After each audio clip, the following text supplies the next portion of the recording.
It was Thomas Paine who wrote a small pamphlet called Common Sense, which was read by over half the population of America and talked about in churches and gatherings and taverns. It gave our forefathers the courage to fight the Revolutionary War.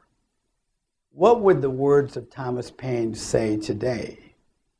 These are the times that try men's souls. The summer soldier and sunshine patriot will shrink from the service of their country. But in this crisis, he who stands it now deserves the love and honor and respect of man and woman. Tyranny, like hell, is not easily conquered. But we have this consolation: the harder the conflict, the greater, the more glorious the triumph.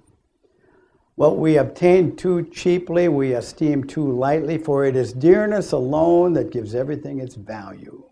Heaven alone knows how to put a price upon its goods, and it would be strange indeed if so celestial an article as freedom would be taken lightly. At one time, Great Britain, now our own government, has declared it has a right not only to tax, but to bind us in all cases whatsoever. And if being bound in such a manner is not slavery, there's no such thing as slavery upon this earth.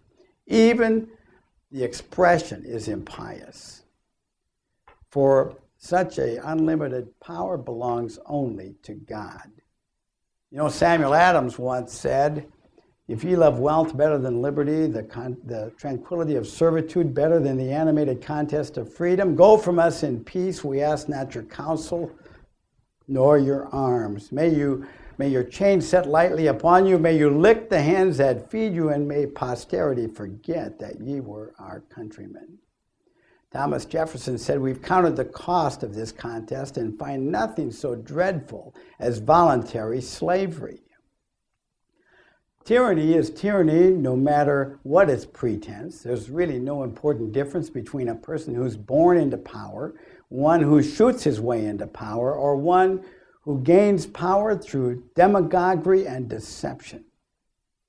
And my parting thoughts for Tea Party people is, I love a man who can smile at adversity, that gains strength from distress, and bravery by reflection.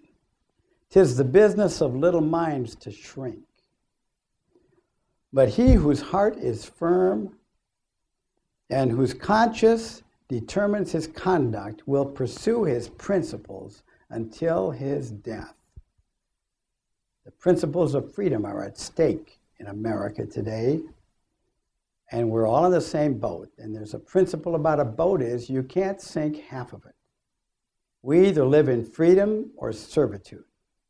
There's no in-between. There's no peaceful coexistence between capitalism and socialism.